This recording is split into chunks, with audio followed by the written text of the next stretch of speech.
अक्सर जब लोग अपने पसंदीदा ढाबे पर जाकर एक क्रिस्पी डोसा या गर्मा गर्म समोसा मांगते हैं हाँ, और काउंटर से जवाब मिलता है कि आज नहीं मिल पाएगा, गैस खत्म है, बिल्कुल गैस खत्म है। तो किसी के भी दिमाग में ये ख्याल नहीं आता कि इसके पीछे हजारों किलोमीटर दूर समुद्र में चल रहा कोई युद्ध जिम्मेदार हो सकता है।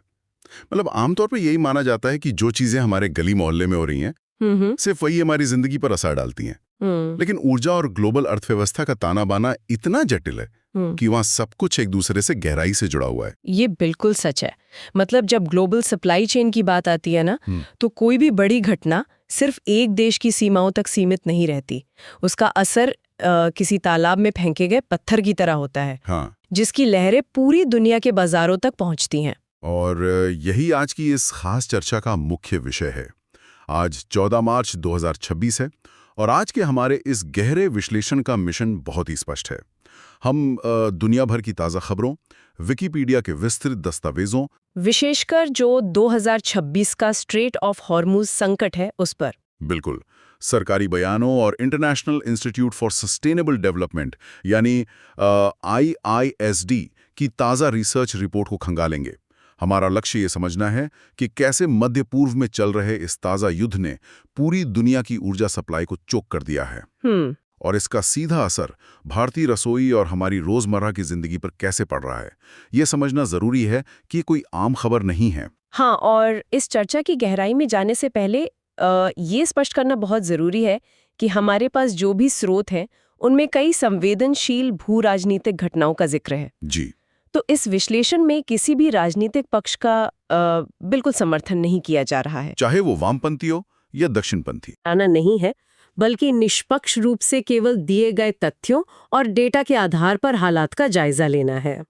तो इस पूरी स्थिति को अगर बुनियादी स्तर पे समझा जाए जी, तो कहानी की शुरुआत होती है 28 फरवरी 2026 से। Operation epic fury. हाँ, एक बहुत ही बड़ा सैन्य अभियान। बिल्कुल, अमेरिका और इजराइल ने ईरान पर सैन्य हमले किए, जिसके परिणाम स्वरूप ईरान के सर्वोच्च नेता अली खामेनेई की मृत्यु हो गई। हाँ। इसके जवाब में ईरान में अमेरिकी बेस और इजराइल पर मिसाइलें दागी, लेकिन भू राजनीतिक विशेषज्ञों का मानना है कि असली तबाही इस हमले से नहीं आई। बिल्कुल नहीं। असली संकट तब शुरू हुआ जब ईरान के IRGC ने स्ट्रेट ऑफ हॉर्मुज को कमर्शियल जहाजों के लिए पूरी तरह से बंद कर दिया।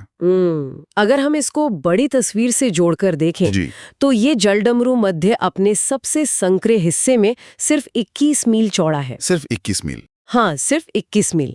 लेकिन दुनिया का 20% कच्चा तेल और प्राकृतिक गैस यहीं से गुजरता है। ठीक है, आइए इसको थोड़ा विस्तार से समझते हैं। मतलब अगर इसे एक एनालॉजी से समझें तो ये ऐसा है जैसे किसी इंसान के शरीर की सबसे मुख्य नस को अचानक ब्लॉक कर दिया जाए। बिल्कुल सटीक तुलना है ये। लेकिन क्या वहां सच में जहाजों पर हमले हो रहे हैं या ये सिर्फ एक धमकी है? हालात जमीनी स्तर पर बहुत गंभीर है। विकिपीडिया के डेटा के अनुसार 1 मार्च को स्काईलाइट नाम के जहाज पर हमला हुआ। अरे बाप रे! और इसमें 2 भारतीय क्रू मेंबर्स की जान चली गई। फिर MKD व्योम पर हमला हुआ, जिसमें एक और भारतीय नाविक की मौत हुई। ये तो बहुत ही दुखद है। हाँ, और मुसाफा 2 नाम का एक टगबोट तो पूरी तरह डूब गया। इन लगातार हमलों की वजह से बीमा कंपनियों ने इस पूरे इलाके को हाई रिस्क घोषित कर दिया है। इंश्योरेंस का खर्च इतना बढ़ गया है कि वहां से गुजरना लगभग नामुमकिन हो गया है। तो मतलब पूरा ट्रैफिक रुक गया? कुछ ही दिनों में $126 तक पहुंच गई। $126? ये तो ऐतिहासिक है। बिल्कुल, इसे 1970 के ऊर्जा संकट के बाद का सबसे बड़ा सप्लाई डिस्ट्रप्शन माना जा रहा है। लेकिन इसमें एक अपवाद भी है। अच्छा, क्या अपवाद है? ईरान ने केवल चीनी जहाजों और कुछ चुनिंदा मुस्लिम देशों के जहाजों को वहां से निकलने की अनुमति दी है। ये तो समुद्र में VIP पास दिखाने जैसा हो गया। हाँ, कह सकते हैं। चलिए अब इस वैश्विक घटना को भारत से जोड़ते हैं। इस युद्ध का असर भारत के LPG मार्केट पर साफ दिख रहा है। ताजा रिपोर्ट्स के अनुसार मुंबई में 14.2 किलो के घरेलू सिलेंडर की कीमत 912 रुपए 50 पैसे हो गई है। मतलब सीधे 60 रुपए की बढ़ोतरी। लेकिन यहाँ मुख्य समस्या सिर्फ 60 रुपए की बढ़ोतरी नहीं है। तो और क्या है? असल समस्या है लोगों के भीतर बैठा हुआ पैनिक।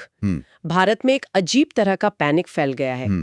युद्ध से पहले जहां औसतन 55.7 लाख सिलेंडर बुक होते थे, जी। वहीं अब ये आंकड़ा 75.7 लाख पहुंच गए। 75 लाख, ये तो बहुत बड़ा उछाल है। हाँ, लोग डर के मारे सिलेंडर जमा कर रहे हैं। उन्हें लग रहा है कि शायद कल गैस मिलेगी ही नहीं। यहाँ पर बात सच में बहुत दिलचस्प हो जाती है।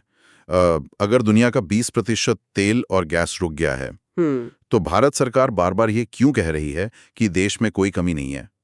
क्या ये सिर्फ जनता को शांत करने के लिए कहा जा रहा है? यहाँ सबसे हैरान करने वाली बात यह है कि जी। ये कोई राजनीतिक बयान नहीं है। केंद्रीय मंत्री हरदीप सिंह पुरी के बयान के अनुसार भारत ने बहुत पहले ही अपनी सप्लाई चेन को डाइवर्सिफाई कर लिया था। डाइवर्सिफाई कर लिया था मतलब अब भारत सिर्फ एक या दो देशों पर निर्भर नहीं है। हम 40 अलग-अलग देशों से तेल खरीदते हैं। अच्छा, 40 देशों से? हाँ, हॉर्मुज के रास्ते से पहले 45% क्रूड आता था, लेकिन अब 70% क्रूड नॉन हॉर्मुज रास्तों से आ रहा है। अरे वाह, ये तो बहुत बड़ा रणनीतिक बदलाव है। तो मतलब अमेरिका या कहीं और से? बिल्कुल। भारत ने अमेरिका, नॉर्वे, कनाडा, अल्जीरिया और रूस से भारी मात्रा में एलपीजी मंगाना शुरू कर दिया है। तो कच्चा माल तो आ रहा है, लेकिन क्या हमारी रिफाइनरियां उसे इतनी तेजी से एलपीजी में बदल पा रही हैं? यही तो सबसे बड़ी बात है। भारत की रिफाइनरियां इस वक्त 100% क्षमता पर काम कर रही हैं। 100%? हाँ, और सरकार के निर्देश पर पिछले 5 दिनों में घरेलू एलपीजी के उत्पादन में 28 से 30% की भारी वृद्धि की गई है। ये तो बहुत प्रभावशाली है। डिलीवरी का समय अभी भी 2.5 दिन ही है, यानी असल में गैस की कोई कमी नहीं है। बल्कि लोगों का जो पैनिक होर्डिंग है ना, वो समस्या पैदा कर रहा है। ये बिल्कुल कोविड-19 के दौरान टॉयलेट पेपर या सैनिटाइजर को घरों में जमा करने जैसी स्थिति है। एग्जैक्टली सही कहा आपने। डर की वजह से लोग गैस जमा कर रहे हैं, जिससे असल में ब्लैक मार्केट पनप रहा है, और इसका सबसे बुरा असर कमर्शियल सेक्टर पर पड़ा है। जी। जो बात मैंने शुरुआत में डोसा और समोसा के बारे में कही थी, हाँ, वो सच है। दिल्ली, बेंगलुरु, मुंबई जैसे शहरों में होटलों और ढाबों के मेनू छोटे हो गए हैं। कमर्शियल सिलेंडर की सप्लाई रोक दी गई है। ऐसा इसलिए है क्योंकि बीपीसीएल और अन्य तेल कंपनियों ने घरेलू उपभोक्ताओं और अस्पतालों को प्राथमिकता दी है। कमर्शियल गैस खुले बाजार में बिना सब्सिडी के बिकती है, इसलिए संकट के समय मुनाफाखोरों ने इसकी ब्लैक मार्केटिंग शुरू कर दी। तो सरकार इसके खिलाफ क्या कर रही है? सरकार ने बहुत कड़े कदम उठाए हैं। सबसे पहले तो कमर्शियल इस्तेमाल के लिए पिछले 6 महीने के औसत का केवल 20% ही मंजूर किया जा रहा है। सिर्फ 20%? हाँ, ताकि राशनिंग हो सके। और उत्तर प्रदेश में तो 1483 जगहों पर छापे मारे गए हैं। बाप रे, 1400 से ज्यादा छापे? जी, 24 एफआईआर दर्ज हुई और 6 लोग गिरफ्तार भी हुए। लेकिन उन ढाबों और कारखानों का क्या, जिन्हें गैस नहीं मिल रही? उनके लिए सरकार ने वैकल्पिक ईंधनों की वापसी की है। उद्योगों के लिए कोल इंडिया को कोयला सक्रिय करने को कहा गया है। अच्छा। और 48,000 किलोलीटर केरोसिनों को भी मंजूरी दी गई है। तो मतलब जुगाड़ बिठाया जा रहा है ताकि काम ना रुके। बिल्कुल। और अगर आप पड़ोसी देशों को देखें तो भारत की स्थिति बहुत बेहतर है। हाँ, पड़ोसी देशों में क्या चल रहा है? भारत में उज्ज्वला योजना के लाभार्थियों को अभी भी दिल्ली में 613 रुपए में गैस मिल रही है, जबकि पाकिस्तान में कीमतें 1046 रुपए और श्रीलंका में 1242 रुपए तक पहुंच गई हैं। श्रीलंका में तो स्कूल तक बंद करने पड़े हैं। ये तो बहुत भयानक है। इन सब बातों के बावजूद चर्चा की दिशा थोड़ी बदलते हैं। जी। ये संकट एक बहुत बड़ा सवाल खड़ा करता है। हम कब तक इंपोर्टेड गैस और दूसरे देशों के युद्धों पर निर्भर रहेंगे? यहीं पर आईएसडी की रिपोर्ट एक बेहतरीन समाधान पेश करती है, क्लीन कुकिंग शिफ्ट। बिल्कुल, रिपोर्ट 2 प्रमुख विकल्पों पर रोशनी डालती है, शहरी इलाकों के लिए और ग्रामीण इलाकों के लिए। तो शहरों के लिए क्या है? शहरी इलाकों के लिए ई कुकिंग यानी इंडक्शन स्टोव का इस्तेमाल। अब ये एक महत्वपूर्ण सवाल खड़ा करता है, क्या ई कुकिंग महंगी है? हाँ, लोगों को लगता है कि बिजली का बिल बहुत आएगा। लेकिन डेटा बताता है कि ई कुकिंग का ऑपरेटिंग खर्च एलपीजी या पीएनजी के मुकाबले 15% सस्ता है। 15% सस्ता? हाँ। अरे वाह। हाँ। और ग्रामीण इलाकों के लिए रिपोर्ट बायोगैस की वकालत करती है। बायोगैस? वो गोबर गैस वाली तकनीक? हाँ, खेती और जानवरों के वेस्ट से बनी गैस। लेकिन ये पुराने मॉडल नहीं है, ये प्री फैब्रिकेटेड बायोगैस मॉडल हैं। प्री फैब्रिकेटेड मतलब बने बनाए आते हैं? बिल्कुल। इन्हें लगाने में सिर्फ 1 से 2 दिन लगते हैं और ये सर्दियों में भी अच्छे से काम करते हैं। अच्छा, क्योंकि पुरानी डिजाइन में तो सर्दियों में गैस ही नहीं बनती थी। सही कहा। और नए डिजाइन से लकड़ी का इस्तेमाल 70% तक कम हो गया है। तो इसका कुल मतलब क्या है? अगर ई कुकिंग 15% सस्ती है और बायोगैस इतनी कारगर है, तो हर कोई इस पर शिफ्ट क्यों नहीं हो रहा है? इसके पीछे कई व्यवहारिक चुनौतियां हैं। सबसे पहले तो ई कुकिंग डिवाइसेस की शुरुआती कीमत। मतलब उन्हें खरीदने का खर्च। हाँ, खासकर डबल प्लेट वाले इंडक्शन की कीमत बहुत ज्यादा है और ग्रामीण इलाकों में बिजली की सप्लाई हमेशा भरोसेमंद नहीं होती।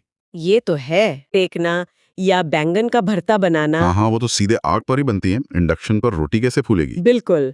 और मरम्मत की सुविधा भी हर जगह नहीं है। तो इस रिपोर्ट में इसका क्या समाधान दिया गया? रिपोर्ट सुझाव देती है कि सरकार को एलपीजी सब्सिडी का कुछ हिस्सा अर्बन ई कुकिंग और रूरल बायोगैस की शुरुआती लागत को कम करने में लगाना चाहिए। मतलब उसे सब्सिडाइज करना चाहिए। जी, एक बार का निवेश है, लेकिन ये लंबे समय तक फायदा देगा। तो आज की इस पूरी चर्चा में हमने देखा कि कैसे स्ट्रेट ऑफ हॉर्मुज़ का बंद होना पूरी दुनिया को हिला सकता है। बिल्कुल। भारत में कैसे पैनिक बुकिंग हुई, लेकिन सरकार का डाइवर्सिफिकेशन का मास्टर स्ट्रोक काम आ गया। और बायोगैस व ई कुकिंग जैसे स्थायी विकल्प ही भविष्य का रास्ता है। और यहाँ सबसे बड़ा सबक ये है कि ज्ञान तभी कीमती है जब उसका सही इस्तेमाल हो। सही बात है। पैनिक में आकर गैस सिलेंडर जमा करना समस्या का हल नहीं है। ऊर्जा के प्रति जागरूक होना असली हल है। बिल्कुल। तो अब चर्चा का अंत एक बहुत ही दिलचस्प और सोचने पर मजबूर करने वाले विचार से करते हैं। जी। जरा सोचिए, 21 मील चौड़े एक समुद्री रास्ते के सिर्फ 13 दिन बंद होने से पूरी दुनिया को 400 मिलियन बैरल रिजर्व तेल निकालना पड़ा। और हर देश अपनी ऊर्जा नीति पर दोबारा सोचने को मजबूर हो गया। बिल्कुल। तो क्या ये संभव है कि भविष्य में इतिहासकार इस 2026 के जलडमरू मध्य संकट को एक तबाही के रूप में नहीं, अच्छा, बल्कि उस टिपिंग पॉइंट के रूप में याद रखें जिसने दुनिया को और खासकर भारत को जी, आखिरकार इंपोर्टेड फॉसिल फ्यूल की लत छोड़कर हमेशा के लिए ग्रीन एनर्जी और ई कुकिंग अपनाने पर मजबूर कर दिया? क्या ऐसा हो सकता है कि ये भीषण संकट असल में भेष बदलकर आया एक वरदान साबित हो? ये एक बहुत ही गहरा विचार है। इसी विचार के साथ हम आज के इस गहरी विश्लेषण को यहीं समाप्त करते हैं। इस विषय पर और गहराई से सोचने का प्रयास करें। तब तक के लिए सुरक्षित रहें,